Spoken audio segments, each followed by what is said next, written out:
97,2 FM. Pro 1, kanal informasi dan inspirasi. Pro 1, kanal informasi dan inspirasi.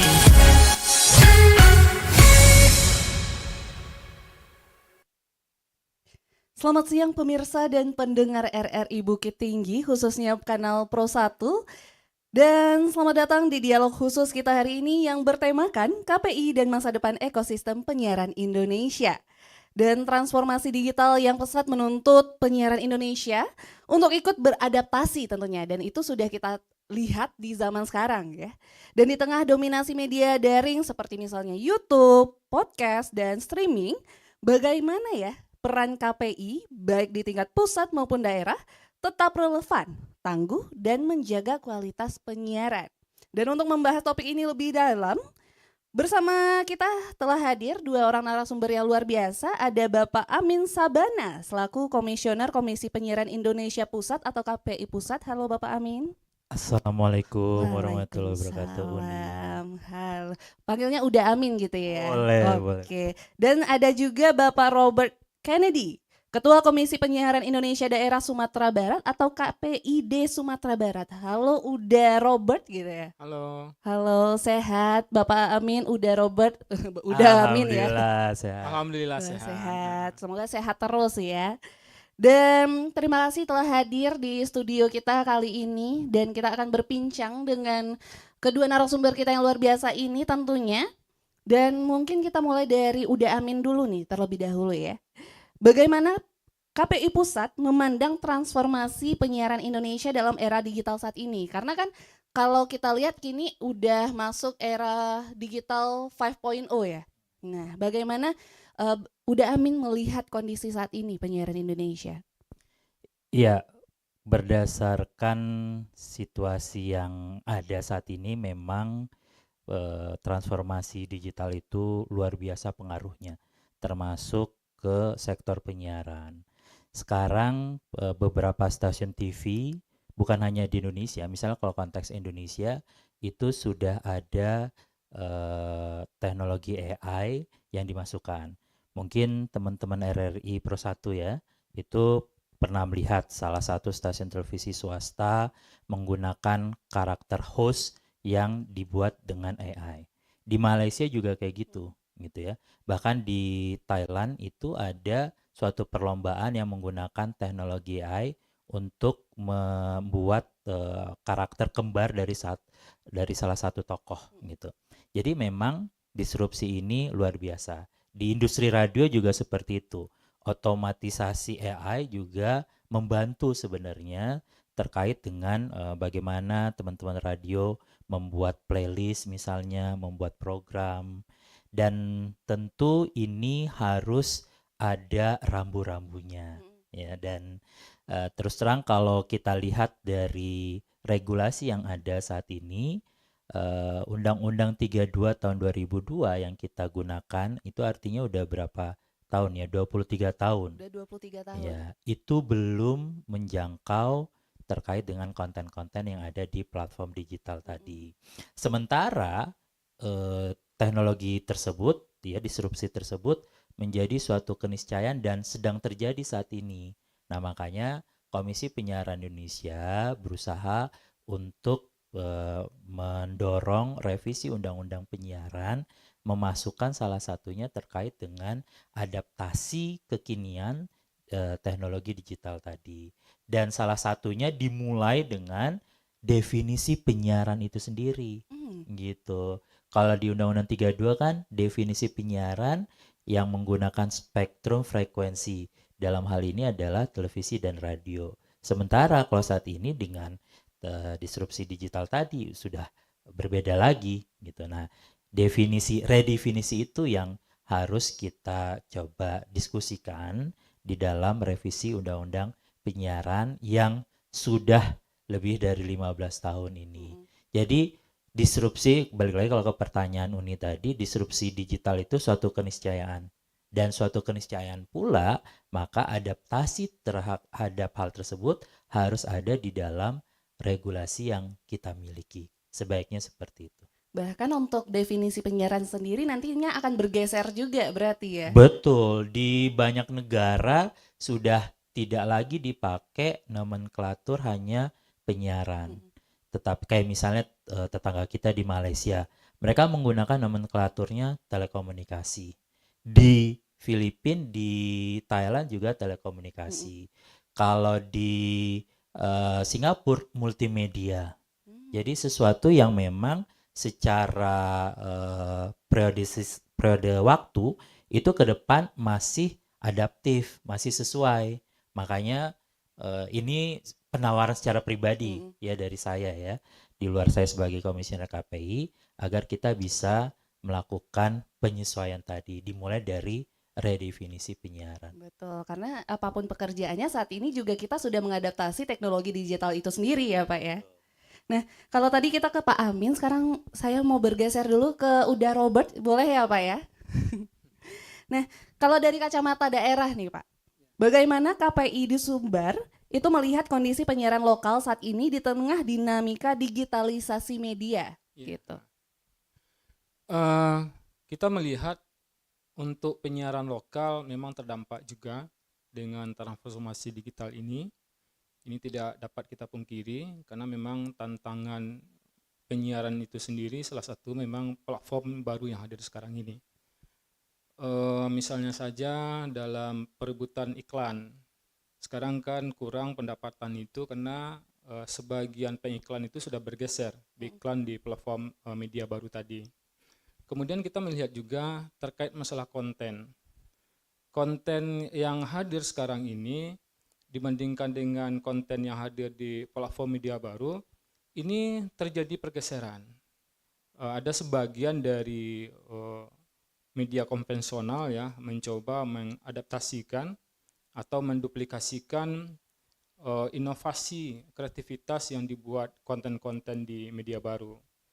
Sehingga meninggalkan visi misi semangat dari media konvensional itu sendiri, di mana sekarang ini kita bisa melihat ideologi dari media konvensional sudah bergeser, tidak lagi memberikan edukasi dan kemanfaatan, tetapi lebih mengejar kepada komersialisasi. Bagaimana program dibuat sensasional, kemudian ratingnya tinggi, kemudian menghasilkan uang. Nah, tentunya ini menjadi perhatian kita. Kita sekarang ini di KPD Sumbar sudah melakukan berbagai upaya. Pertama, kita tentu sebagai regulator menyiapkan sebuah kebijakan, kemudian sebuah peraturan. Pertama, kita meminta dahulu kepada lembaga penyiaran itu agar konsisten bagaimana menjalankan fungsinya sebagai media informasi, edukasi, kemudian juga kontrol dan perekat sosial. Kemudian di dalam undang-undang juga ada menitipkan pesan, semangat bahwasanya fungsi penyiaran itu tidak hanya yang tadi, tetapi juga semangat mengangkat budaya lokal. Pemenuhan konten 10% adalah semangat bagaimana menjaga identitas lokal tadi.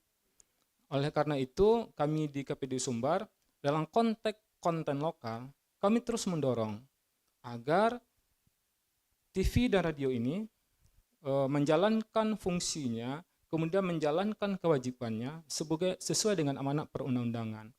Alhamdulillah, dari tahun 2022-2023, upaya bersama ini kita lakukan, sudah terjadi perubahan dalam konteks isi dan kualitas konten tadi, yang dimana konten terkait budaya lokal itu persentasenya sangat rendah, hanya di angka 2% ke bawah, dari 15 stasiun TV jaringan induk yang ada di Sumatera Barat. Sekarang sudah naik, persentasenya jauh meningkat, terjadi peningkatan sebesar 5,2%, berarti angkanya sudah di angka 7% ya. Jadi ini sangat baik menurut kita.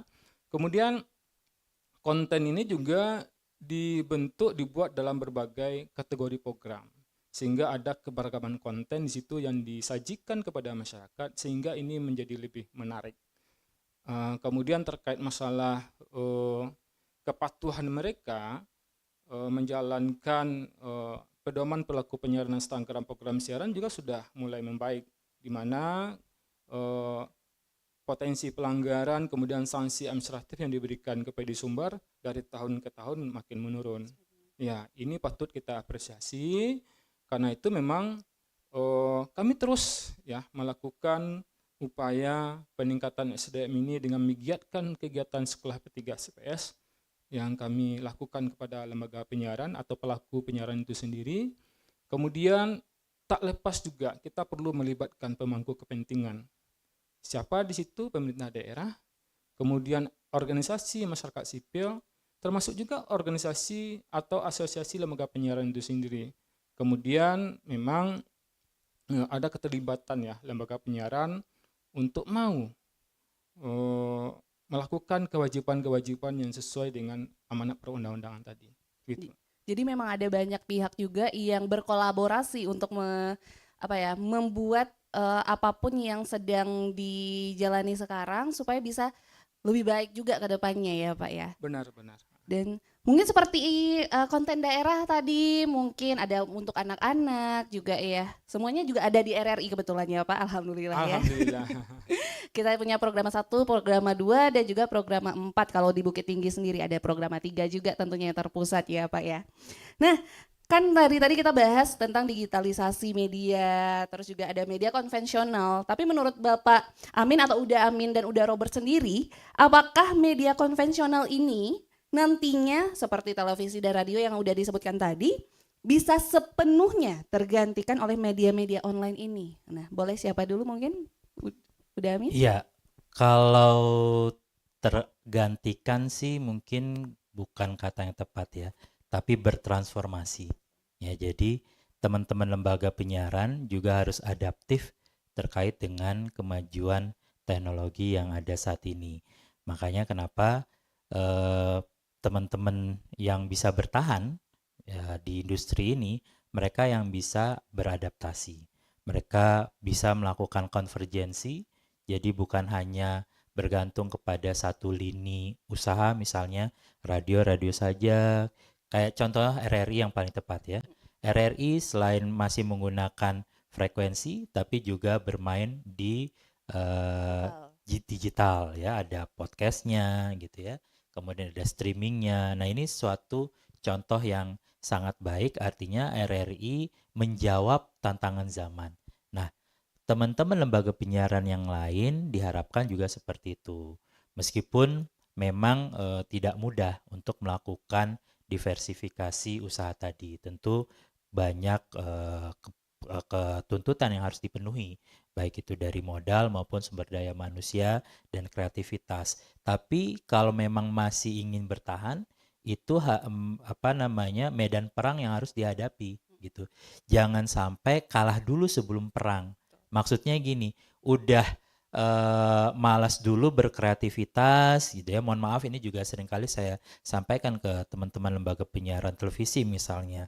Ketika ada beberapa program yang asal comot saja dari platform-platform online gitu ya. Sementara tidak ada kreativitas yang seperti halnya mereka produksi ketika mereka buat berbagai kategori program, talk show misalnya, variety show, kemudian sinetron ataupun apapun gitu ya. Kalau ya dengan hanya asal comot itu kan sebenarnya membuat teman-teman lembaga penyiaran memviralkan konten-konten yang pertama secara kreativitas belum bisa dipertanggungjawabkan, keakuratannya juga, dan tentu menjadi PR juga akhirnya ketika masuk ke lembaga penyiaran dan konten itu tidak sesuai, maka ya Komisi Penyiaran Indonesia baik itu di pusat maupun provinsi akan melakukan pengawasan sesuai atau tidak gitu. Berdasarkan beberapa contoh kasus, misalnya ada beberapa kategori infotainment ya. Mereka mengambil asal dari media sosial ataupun dari YouTube. Ternyata melanggar tadi pedoman perilaku penyiaran, standar program siaran. Akhirnya yang rugi adalah lembaga penyiaran tersebut yang menyiarkan konten. Karena apa? Karena pasti KPI akan memberikan surat peringatan ketika tidak sesuai. Ya, sekali lagi, karena konten digital itu masih hutan belantara di mana tidak ada pengawasan dan tidak ada regulasi yang mengamanatkan untuk pengawasan, akhirnya jadi lebih rentan dibandingkan dengan mereka memproduksi sendiri. Memang kebanyakan mungkin konten-konten viral itu bisa menaikkan nama dari satu penyiaran itu ya Pak ya, Ya, tapi mungkin bukan semuanya bisa diaplikasikan secara langsung kepada kita. betul, mungkin mereka ya formulasinya apa yang viral dicomot gitu kan di lembaga penyiaran, padahal apa yang viral itu belum tentu sesuai dengan pedoman perilaku penyiaran, standar Betul. program siaran. Nah, kalau mungkin tadi Uda Amin itu menjelaskan secara nasional gitu ya. Hmm. Kalau dari Uda Robert sendiri gimana melihatnya terhadap media konvensional di Sumatera Barat ini sendiri? Apakah ada kemungkinan mungkin akan tergantikan sepenuhnya atau mungkin sekarang sudah mulai seperti yang dijelaskan sama Uda Amin tadi, yang sudah mulai mengaplikasikan teknologi digital kepada medianya? Ya, kita melihat kondisi penyiaran di Sumatera Barat sekarang ini sebagian sudah bergeser, bertransformasi ke penyiaran digital ini. Dan kita sampaikan ini tidak mematikan penyiaran secara konvensional. Walaupun kita tidak pungkiri juga, ruang lingkup penyiaran itu sekarang ini sudah bertambah. Tidak hanya TV dan radio saja, ada namanya media baru. Nah, oleh karena itu, ini sebuah keniscayaan, maka media konvensional, TV, radio yang ada di Sumatera Barat ini, agar tidak ditinggalkan oleh pendengar dan penontonnya, maka tentu harus berinovasi, mengikuti perkembangan digital tadi, dengan bersiaran secara digital juga. Misalnya, dia bersiaran tidak hanya hadir melalui frekuensi, tapi hadir juga di platform yang disediakan seperti platform media sosial ya, Instagram, Facebook, atau juga hadir melalui streaming.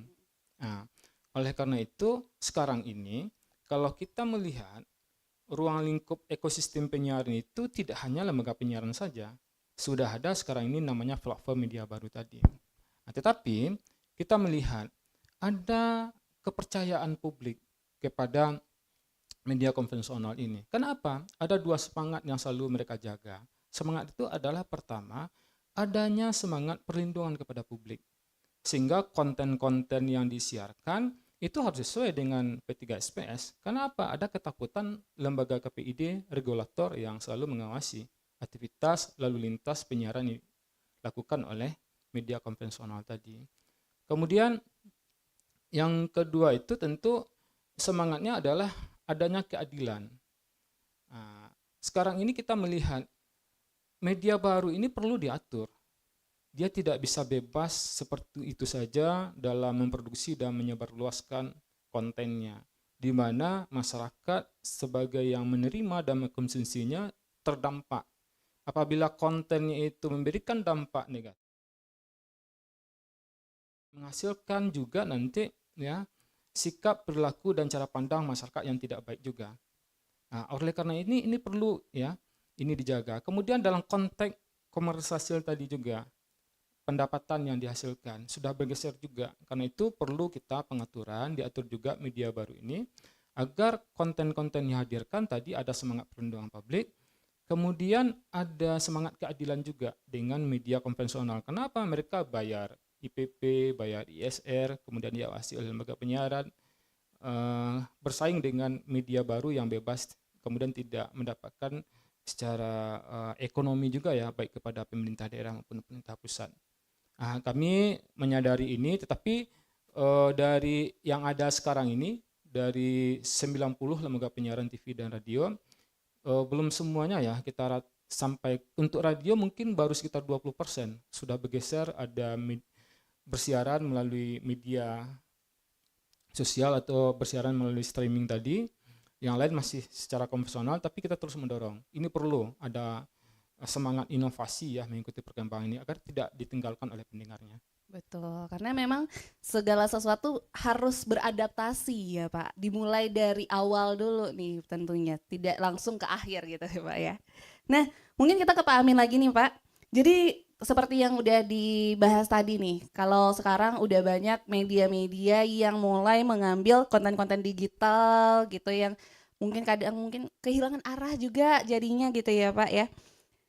Nah, di tengah makin banyaknya hal-hal seperti ini, itu strategi apa nih yang diambil oleh KPI dalam menjaga kualitas siaran dari para media-media konvensional ini mungkin nih Pak, gimana? Iya, tentu kalau untuk mengantisipasi tadi yang saya sampaikan ya, tren bahwa ada beberapa program yang mengambil konten dari platform media baru, kami selalu menyampaikan ke media penyiaran agar mereka berhati-hati gitu ya, dan juga mendorong mereka memproduksi kembali secara langsung mengikuti perkembangan atau tren yang ada saat ini. Nah, tetapi juga memang kami untuk yang konten-konten yang di media baru tadi, kami menyampaikan kepada misalnya konten kreator, meskipun itu bukan menjadi otoritas dari KPI, di beberapa kesempatan misalnya ada training dengan konten kreator, itu mendorong mereka membuat konten-konten yang punya dampak positif gitu. Karena kan kebanyakan konten kreator ini generasi Gen Z ya, Gen Z yang memang kalau dulu di era saya mungkin orang banyak yang ingin bekerja di lembaga penyiaran, di televisi dan radio. Sekarang Gen Z ini juga banyak yang ingin menjadi konten kreator. Nah, kalau misalnya ingin menjadi konten kreator, jadilah konten kreator yang baik. Jangan hanya misalnya menjual kontroversi, karena banyak juga konten-konten kreator yang seperti, meskipun banyak juga yang positif gitu ya. Nah, jadi kesadaran literasi ini yang coba kita bangun ya di teman-teman lembaga penyiaran maupun teman-teman konten kreator yang ada di media baru ini gitu. Iya. Jadi memang kadang kebanyakan orang nih untuk saat ini menjadikan beberapa konten kreator sebagai trademark mereka lah bilangnya. Betul, ya Pak ya. Jadi mungkin tetap karena cepat juga dapat cuan. cepat dapat cuan tapi bisa aja gampang juga turunnya kan Pak. Betul. Jadi kayak musiman juga kan Iya, konten kreator iya. ini. Dan yang kami juga sampaikan saat ini kepada mereka untuk berhati-hati.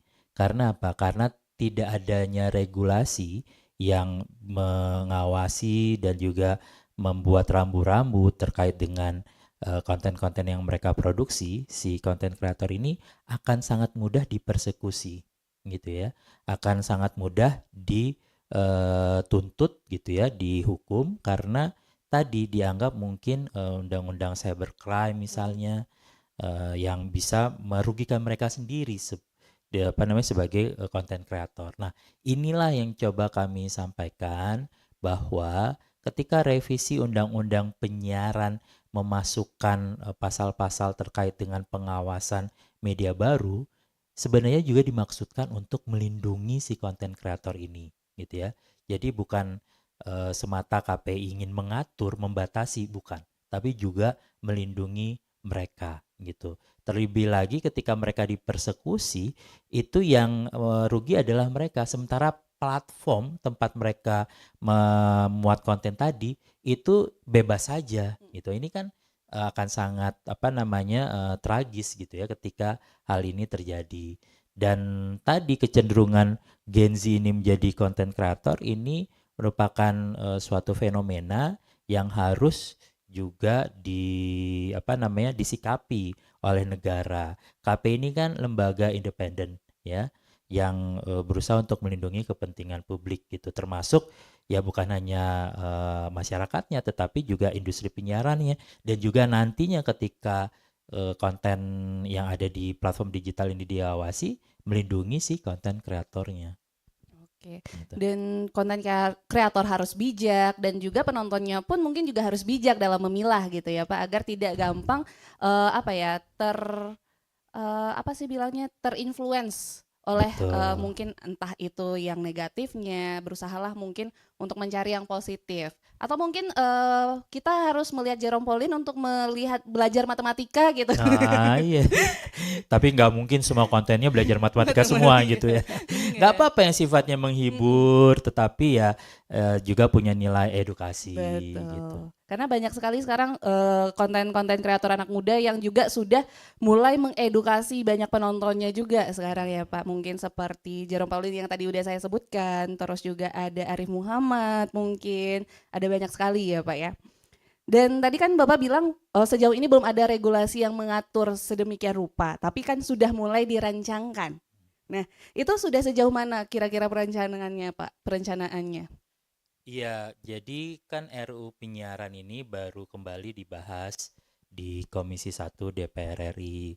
Baru saja panjanya bekerja, kemudian sudah langsung memanggil mitra-mitra ya, seperti dari lembaga penyiaran publiknya RRI, kemudian TVRI, Antara, itu diundang untuk RDP, rapat dengar pendapat, untuk membahas apa yang menjadi concern dari ketiga lembaga penyiaran publik tadi untuk dimasukkan ke dalam revisi Undang-Undang Penyiaran.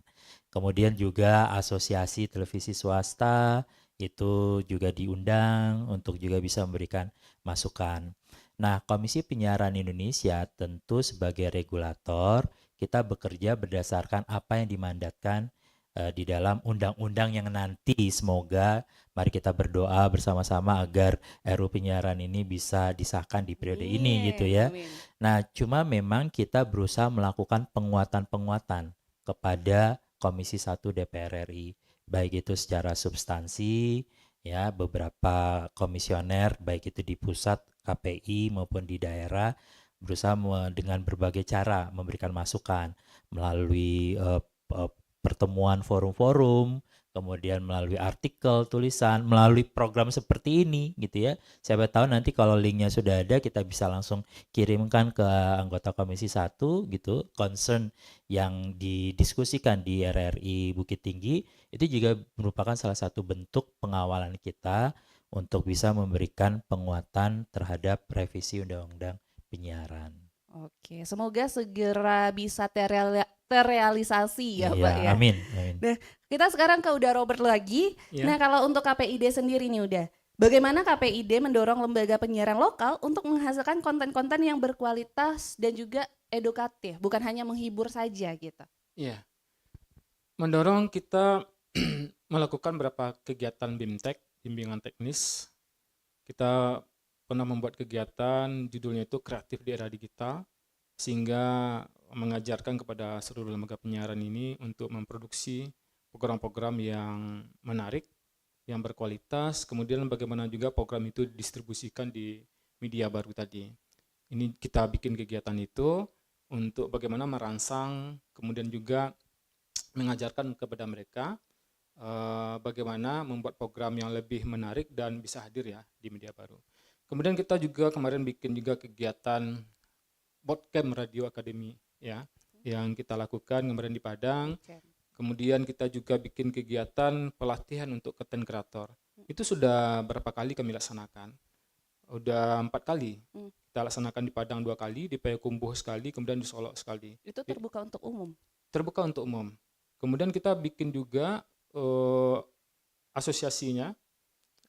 Kita sebagai pembina di situ langsung. Tujuan kita adalah bagaimana para konten kreator ini, khusus di Sumatera Barat, yang sebagian juga menjadi influencer, karena kan banyak pengikutnya, menghasilkan konten-konten yang standarnya itu sesuai dengan 3 SPS. Jangan lagi ada kontennya itu, mohon maaf, ada kalimat-kalimat yang tidak bagus untuk disampaikan, kemudian tindakan-tindakan yang membuli ya, yang sebenarnya kalau itu dilihat oleh khalayak khusus seperti anak-anak, ini akan ditiru dan ini tidak akan baik ya kepada anak-anak tadi. Maka kami ini ajarkan kepada mereka dan mengarahkan untuk memproduksi. Alhamdulillah terjadi perubahan, kemudian kita minta juga ada kolaborasi antara konten kreator ini dengan lembaga penyiaran. Sehingga ide kreatif dari para konten kreator tadi itu bisa juga diterima oleh para lembaga penyiaran, sehingga program-program yang mereka buat lebih beragam, lebih menarik lagi. Ada kolaborasi seperti ini yang kami coba lakukan. Kami menyadari kolaborasi ini menjadi sangat penting.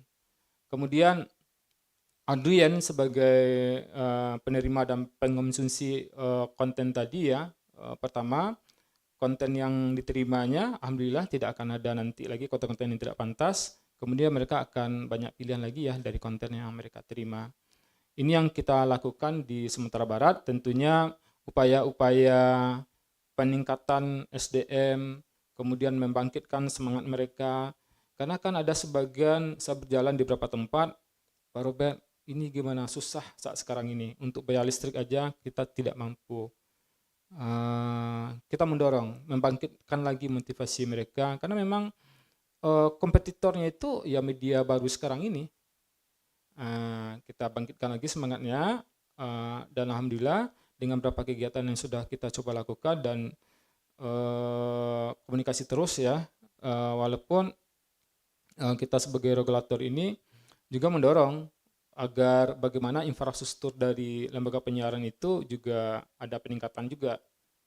Jadi misalnya kalau standarnya sarana prasarananya masih seperti ini, tentu tidak akan menghasilkan konten yang baik juga. Karena saya melihat konten yang berkualitas itu ya memang dihasilkan dari sarana prasarana yang bagus juga. Betul. Seperti itu. Oke, baik, terima kasih udah Robert dan udah Amin. Nah, semakin menarik obrolan kita kali ini, tapi kita rehat sejenak dulu dan kita akan kembali setelah yang satu ini.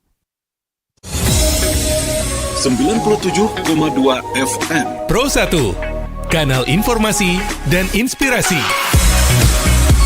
Pro 1, kanal informasi dan inspirasi.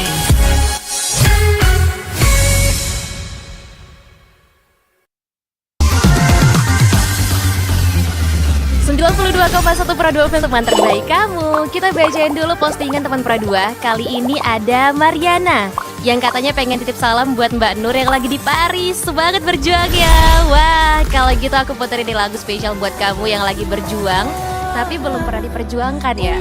Oui, allô, excusez-moi, je suis dehors. Ada Mariana yang katanya pengen titip salam buat Mbak Nur yang lagi di Paris. Semangat berjuang ya. Wah, Mar, aku krungu lo salamu. Matur nuwun lo, tombo kangen. Tak kirimi salam balik neng TikTok ya. Samo-samo.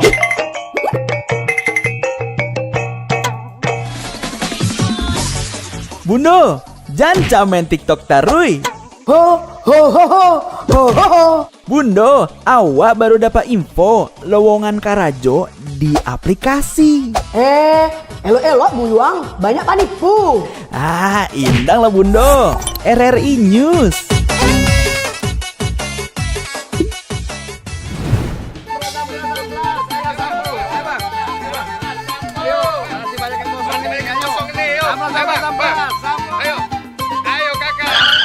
Nyanyi lagu apa kita, Pace? RRI digital saja toh.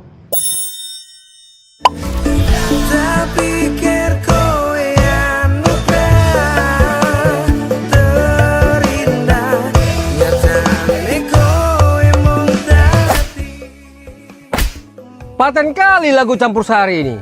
Sesekali jazz lah. Linda, semangat ya manggungnya. Iya dong, kan mau bangun komunitas.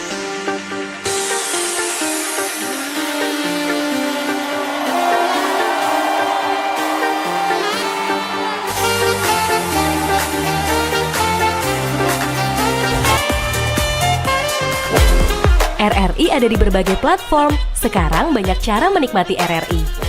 Kamu yang mana?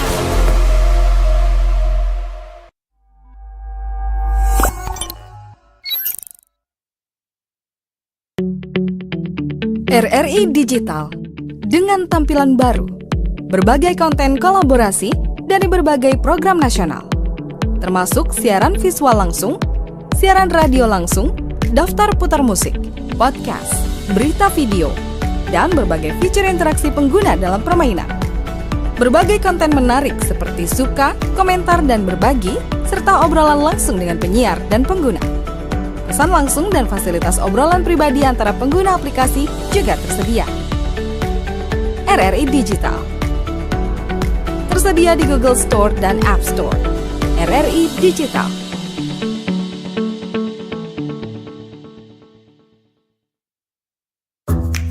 Wih, keren banget nih. Katanya ada obat herbal bisa mencegah sakit gigi seumur hidup. Ada hoax tuh. Widih. Ini juga keren nih. Ada sumber energi baru PLTH, pembangkit listrik tenaga hampa. Iya, itu juga hoax kali.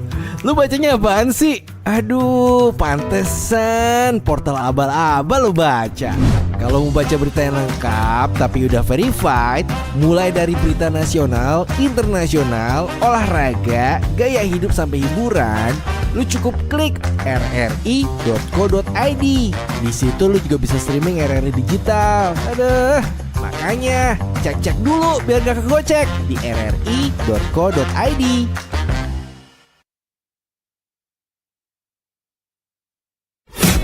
Anda sedang mendengarkan Pro 1 RRI Bukit Tinggi 97,2 FM, kanal informasi dan inspirasi. Pemirsa dan pendengar RRI Pro 1 Bukit Tinggi, kembali lagi dalam dialog khusus kita kali ini bersama dua orang yang sangat hebat. Ada dari Komisioner KPI Pusat, ada juga dari KPID Sumbar, yang dari tadi obrolan kita sudah mungkin agak berat tapi sangat banyak ilmu yang bisa didapat dari situ ya Pak ya.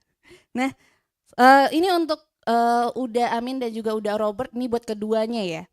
Kan tadi kita udah memasuki era digital gitu ya. Pasti itu jadi salah satu tantangan lah untuk media konvensional seperti sekarang. Tapi di selain media digital ini, kira-kira apa nih tantangan utama yang dihadapi juga oleh KPI dan juga dalam mengawasi konten TV dan radio, baik itu secara nasional maupun daerah? Mungkin boleh Uda Amin dulu. Iya, tantangan lainnya mungkin masuk ke dalam ekosistem penyiaran digital itu sendiri. Ya, regulasi tadi di awal kita udah ngomong cukup panjang bahwa harus menjadi suatu kebutuhan kita memiliki RUU penyiaran yang jauh lebih adaptif. Nah, itu kan hulunya.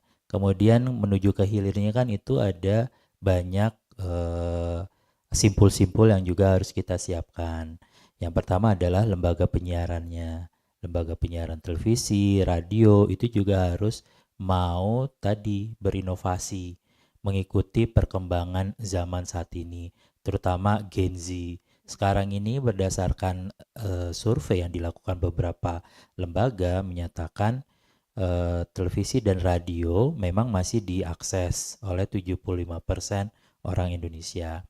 Tetapi angka tersebut nurun ya berdasarkan BPS dari tahun 2021 kalau tidak salah, dari 90 sekian menjadi 75% saja. Nah, ini berarti kan ada permasalahan ya di sana apabila ini tidak direspon oleh teman-teman lembaga penyiaran.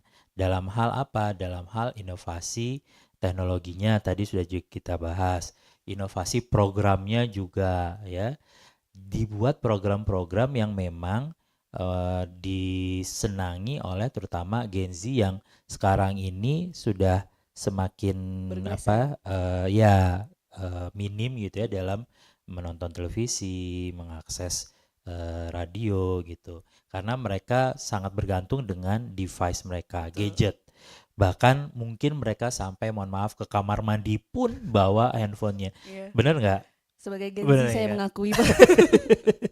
Nah itu dia. Makanya kenapa program-program tersebut juga harus bisa menjawab minat dari si Gen Z ini agar ceruk tadi tidak berlari ke platform media baru. Nah, selain si lembaga penyiarannya, di situ juga ada yang harus kita siapkan adalah lembaga pendidikannya. Ya, saat ini di Indonesia kita masih sangat minim lembaga pendidikan yang membuka misalnya prodi terkait dengan penyiaran atau dengan prodi terkait dengan digitalisasi gitu ya. Ini harus lebih diperbanyak di berbagai perguruan tinggi, baik perguruan tinggi negeri hingga swasta. Agar apa? Agar bisa menciptakan sumber daya manusia yang memang dibutuhkan di lembaga penyiaran digital masa depan. Kita nggak tahu ya kalau misalnya saat ini AI ada, mungkin nanti 10 tahun kemudian kayak di film Matrix ketika orang berkomunikasi itu udah nggak pakai device apapun, di ruang bebas kayak gini mereka udah bisa tinggal pencet-pencet gitu muncul, ya kan? Nah bisa saja Bahkan seperti sekarang itu. udah ada teknologinya dari salah satu perusahaan luar negeri gitu ya. Ada Betul. Apple lah sebutnya ya, Iya. Pak. Mungkin mereka hanya butuh jam, kemudian Mm-mm. mereka pencet udah langsung muncul Mm-mm. orang yang ada di Amerika, Mm-mm. di Eropa gitu untuk berkomunikasi. Misalnya seperti itu. Nah, itu yang harus dipersiapkan melalui sektor sumber daya manusianya gitu ya. Sehingga sumber daya manusianya juga harus diberikan edukasi yang tepat ya untuk bisa menghadapi industri penyiaran masa depan. Jadi challenge-nya itu bagaimana kita mempersiapkan ekosistem penyiaran digital agar tidak tergagap ya. Indonesia harus bisa seperti negara di Amerika, di Eropa yang ketika teknologi itu hadir masyarakatnya sudah terliterasi. Melek digital gitu Sudah ya, melek Pak. digital. Jadi jangan sampai teknologinya sudah ada, masyarakatnya belum melek digital. Akhirnya kita hanya menjadi market, kita hanya menjadi konsumen pasar yang tidak punya peran dalam mengubah dan ada di dalam dinamika teknologi informasi tadi. Kan akan sangat baik misalnya anak-anak Gen Z ini selain mereka main games, mereka juga menjadi game developer misalnya, ya. Jadi mereka meng-create bukan hanya menjadi pasar. Seperti halnya di Korea Selatan. Kenapa Korea Selatan itu maju? Karena anak-anak mudanya sangat inovatif. Mereka bukan hanya menjadi gamers tapi juga menjadi game developers gitu. Nah, ini yang kita harapkan di Indonesia juga bisa seperti itu. Iya, karena di sana juga sudah ini ya didukung oleh mungkin jurusan pendidikannya sudah didukung oleh itu juga gitu ya, Pak. Nah, kalau dari Uda Robert sendiri gimana nih melihatnya selain media lah tadi, karena mungkin di Sumatera Barat masih minim nih yang untuk mulai bergeser ke media digital. Nah, tantangan seperti apa nih untuk media-media konvensional yang ada di Sumatera Barat yang dihadapi? Hampir sama dengan apa yang disampaikan oleh Pak Amin tadi. Yang pertama itu memang persoalan sumber daya manusia. Sumber daya manusia itu dari lembaga penyiarannya, tentunya juga dari masyarakatnya. Untuk lembaga penyiaran, kita melihat sekarang ini kurang menarik, kurang kreatifnya dari program-program yang dibuat, sehingga ada beberapa lembaga penyiaran itu memang tidak atau ditinggalkan oleh pendengarnya, khusus radio, termasuk juga televisi. Oleh karena itu, ya upaya yang perlu dilakukan peningkatan SDM ini. Kemudian peningkatan SDM kepada audiennya atau yang menonton. Kita buat kegiatan literasi media agar mereka juga melek media, kemudian kritis dan menyampaikan juga ya kan masukan-masukan baik itu kepada regulator termasuk juga kepada lembaga penyiaran, sehingga konten-konten yang dihasilkan atau yang didistribusikan kepada penonton memang kontennya itu yang sehat, berkualitas, kemudian juga memberikan manfaat dan edukasi. Kemudian yang berikutnya infrastruktur. Tadi saya juga sudah sampaikan ya, ini menjadi persoalan juga di beberapa tempat yang saya temui, keluhan dari lembaga penyiaran itu terkait infrastruktur ini. Kemudian kalau kita berkaca kepada penyiaran televisi digital, ini selalu menjadi keluhan dan aduan dari masyarakat. Kenapa? Tidak siapnya si lembaga penyiaran tadi untuk misalnya kayak pemegang MOOC, dia belum siap untuk mendistribusikan program-program kepada TV-TV yang mungkin menyewa ya, kemudian nanti mendistribusikan siaran-siarannya. Ada beberapa tempat itu yang tidak mendapatkan siaran digital tadi, tidak bisa dinikmati oleh masyarakat. Nah, persoalannya soalnya adalah terkait sarana prasarana. Kemudian belum bisa juga menyajikan kewajiban program lokal 10%. Ini sangat kita sayangkan. Dari 15 stasiun TV nasional, 3 stasiun TV sejak penyiaran digital ini sudah berlaku ya di tahun 2022, November 2022, sampai sekarang belum menayangkan program lokal secara digital. Nah, ini terus kita dorong bagaimana infrastruktur itu juga harus dilengkapi juga. Minta dari pusat juga ya, ada semangat seperti itu, komitmen seperti itu. Kemudian yang berikutnya, Saya melihat tantangannya ya tadi hadirnya media baru. Tadi sudah diuraikan oleh Pak Amin panjang lebar ya. Karena dengan kehadiran konten-konten di media baru ini mempengaruhi juga ya kepada lembaga penyiaran secara konvensional ini. Mungkin itu yang dapat saya jawab. Oke, sangat mempengaruhi bahkan ya. Dan ini ada pertanyaan dari YouTube kita dari Bukit Tinggiku nih Pak ya. Katanya nih tadi kan bahas BIMTEK gitu ya. Katanya ditunggu BIMTEK-nya untuk rekan-rekan influencer dan konten kreator di Kota Bukit Tinggi katanya gitu Pak. Nanti bisa mungkin kita ngobrol di belakang ya Pak ya. Dan untuk pertanyaannya, jika masyarakat menemukan konten-konten yang dirasa tidak pantas, kemana kami bisa melaporkan? Mungkin boleh bantu jawab Bapak Amin? Ya, ini pertanyaan yang sangat penting ya, karena memang juga dimandatkan dalam Undang-Undang Penyiaran bahwa pengawasan konten penyiaran itu bukan hanya menjadi tugas Komisi Penyiaran Indonesia Pusat dan juga Komisi Penyiaran Indonesia Daerah di seluruh Indonesia. Tapi masyarakat juga punya kewajiban untuk mengawasi dan itu dilindungi. Jadi jangan takut, pertama, jangan takut untuk bisa melakukan pengaduan, ya, mengirimkan pengaduan kepada KPID kalau misalnya ada di wilayah Sumatera Barat. Nah, caranya gimana? Baik itu di pusat maupun di daerah harus disertakan informasi terkait dengan konten yang diadukan. Pertama, kontennya terkait tentang apa? Ya, apakah ada di program sinetron, program infotainment, program variety show misalnya, dan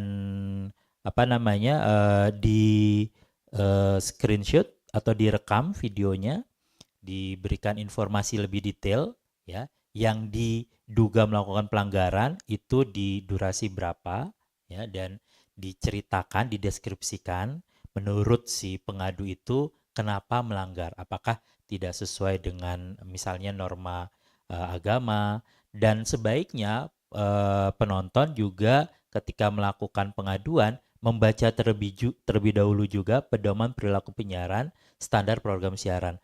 Pasal apa yang dilanggar? Apakah misalnya pasal terkait dengan kepentingan perlindungan terhadap anak, terhadap perempuan, itu ataukah terkait dengan pornografi, iklan rokok, banyak sekali ya, ataukah zona waktu yang nggak sesuai, misalnya program dewasa ditayangkan di jam anak-anak gitu ya, atau mohon maaf alat kontrasepsi ditayangkan pada saat hari Sabtu atau Minggu ketika anak-anak menonton. Nah, itu kan melanggar tentu saja. Nah, ini yang dikirimkan langsung ke saluran informasi yang dimiliki oleh Komisi Penyiaran Indonesia. Di pusat kita punya website, kemudian kita punya Instagram, kita punya Facebook, ya, kita punya email. Silakan dipilih kira-kira saluran mana yang ingin digunakan oleh masyarakat. Dan nanti setiap pengaduan yang lengkap informasinya itu kita akan follow up. Nah, seringkali sayangnya masyarakat tidak memberikan informasi yang detail, sehingga Komisi Penyiaran Indonesia seringkali bingung gitu ya terkait dengan informasi yang sumir gitu. Nah, ketika ini sudah lengkap, baru di internal itu dilakukan secara bertahap proses follow up pengaduan tadi, mulai dari tim pemantau, kemudian tim verifikasi pasal apa yang disematkan, kemudian dibawa ke di Komisi Penyiaran Indonesia itu namanya bidang pengawasan isi siaran. Mereka akan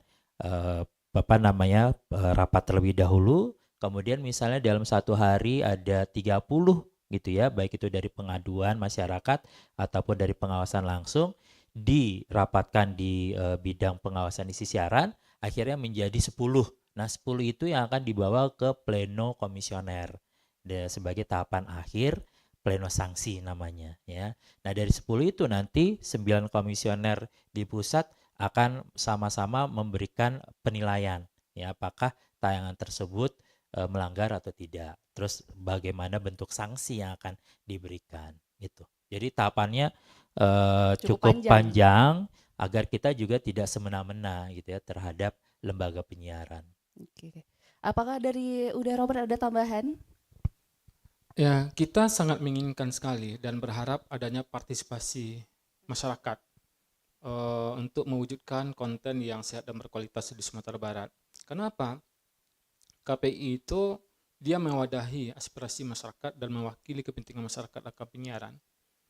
Karena itu di dalam tugas KPI di pasal 8 ayat 2 di Undang-Undang Penyiaran memang menyampaikan ya, menerima aduan, kritikan, syarat dari masyarakat untuk terwujudnya semangat tadi, siaran yang sehat dan berkualitas.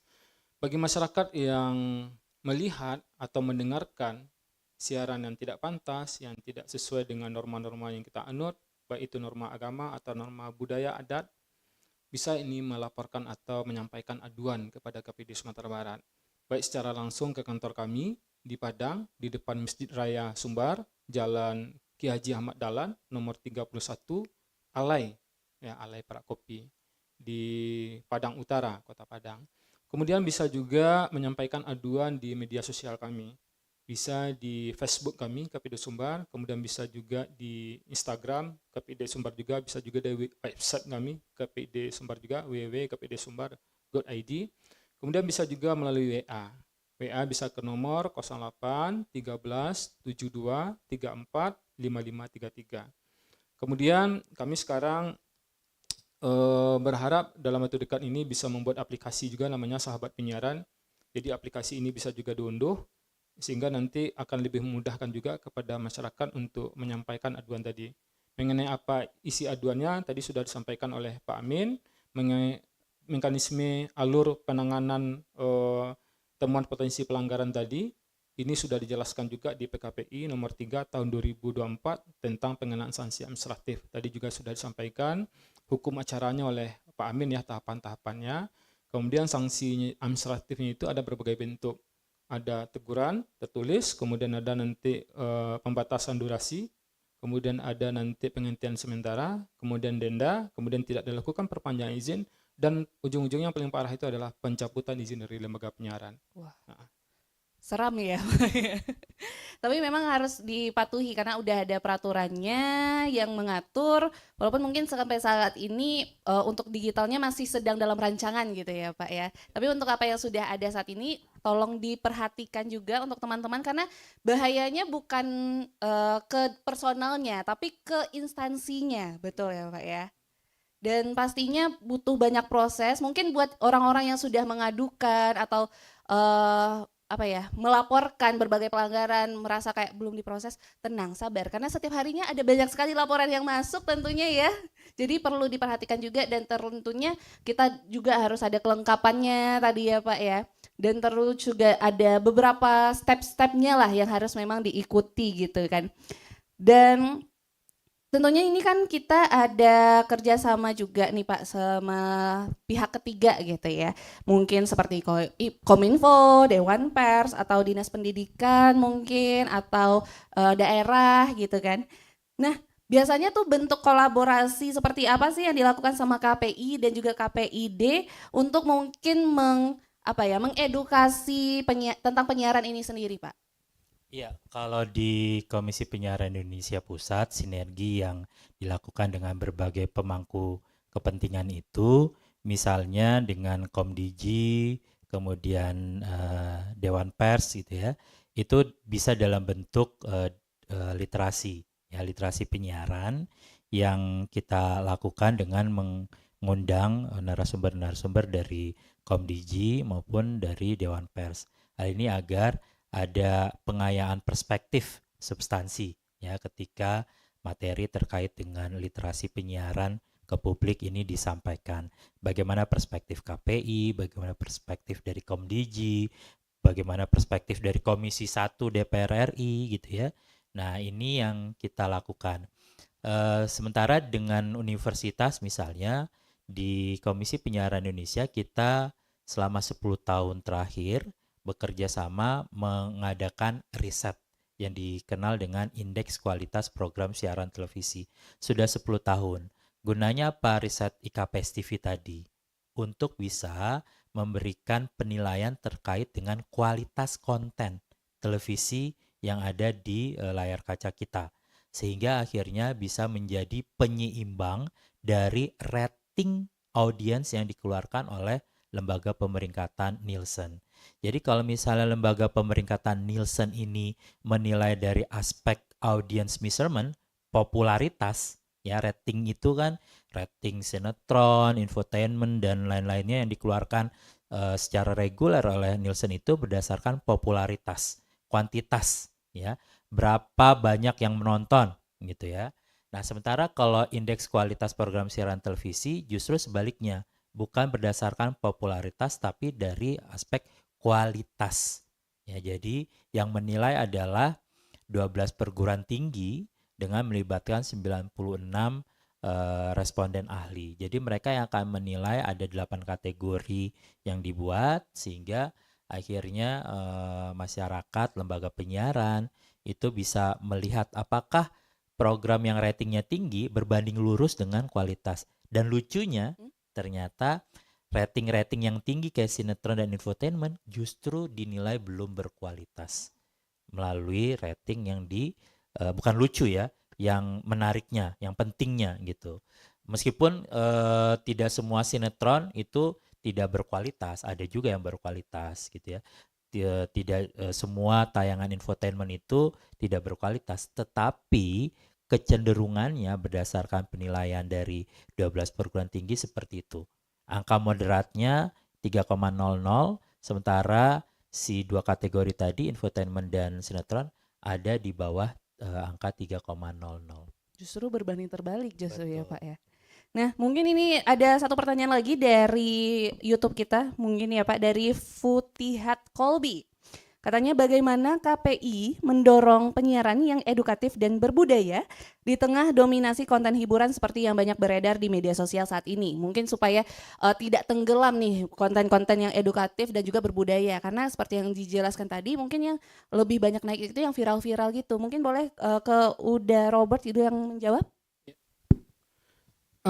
Upaya kita yang pertama, kita tentu sebagai regulator menyiapkan regulasinya. Untuk menyiapkan regulasi kita bekerja sama dengan pemangku kepentingan yaitu pemerintah daerah. Karena memang hak inisiasi untuk pembuatan peraturan daerah ini melalui DPRD.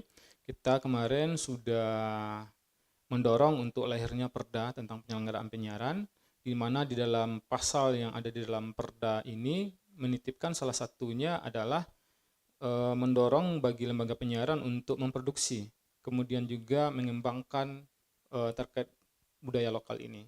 Sehingga ada kewajiban untuk persentase produksi program terkait budaya lokal itu tidak boleh di bawah 5% dari 10% kewajiban penayangan program lokal. Kemudian tidak hanya terkait durasinya, tetapi juga terkait kualitasnya. Di mana konten yang nanti diproduksi program lokal tersebut,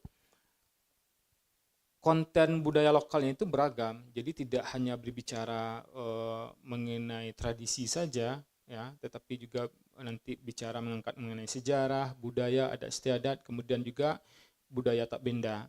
Sehingga banyak hal ya yang bisa didapatkan khususnya oleh generasi muda ini dalam rangka mengadaptasikan, kemudian bagaimana mengajak lagi ya generasi muda ini untuk juga mulai mencintai, kemudian ikut terlibat melestarikan. Kemudian di dalam Perda itu juga kita tumpangkan kewajiban khusus kepada lembaga penyiaran publik, baik itu TVRI, RRI, kemudian juga lembaga penyiaran publik lokal, ya kan ada berapa LPPL radio yang ada di Sumatera Barat. Kewajiban lebih banyak persentasenya untuk memproduksi konten terkait budaya lokal itu sendiri. Nah, kemudian sekarang kita juga sudah berapa kali juga membuat kegiatan-kegiatan BIMTEK, ya, bagaimana membuat program tersebut, sehingga tidak hanya mendorong, tetapi kita juga membuat beberapa bentuk pelatihan-pelatihan ya, sehingga memberikan semangat ya, kemudian memberikan gambaran bagi mereka, oh arahannya seperti ini, oh harus membuatnya seperti ini. Alhamdulillah sekarang sudah terlihat ya ada peningkatan konten budaya lokal itu, terjadi peningkatan sebanyak 5,2% untuk di TV ya Sumatera Barat ini. Oke, terima kasih udah Robert dan juga udah Amin. Gak kerasa sudah 1 jam kita berbincang dan banyak sekali insight-insight yang kita dapatkan. Dan semoga juga pendengar dan juga penonton setia kita bisa mengaplikasikannya secara real life, baik itu media maupun masyarakat ya. Dan banyak poin penting yang bisa kita ambil dari sini. Ada pentingnya adaptasi regulasi, kolaborasi lintas lembaga, literasi media juga, hingga penguatan kapasitas KPIID daerah maupun yang di pusat. Dan semoga ekosistem penyiaran Indonesia ke depan juga semakin sehat, inklusif dan mampu menjawab tantangan zaman. Dan semoga juga rancangan undang-undangannya bisa disahkan di tahun ini atau periode ini. Dan terima kasih udah Amin dan udah Robert. Terima kasih juga. Oke. Saya Maisa mohon pamit. Wassalamualaikum warahmatullahi wabarakatuh. Waalaikumsalam warahmatullahi wabarakatuh. 97,2 FM Pro 1, kanal informasi dan inspirasi. Pro 1.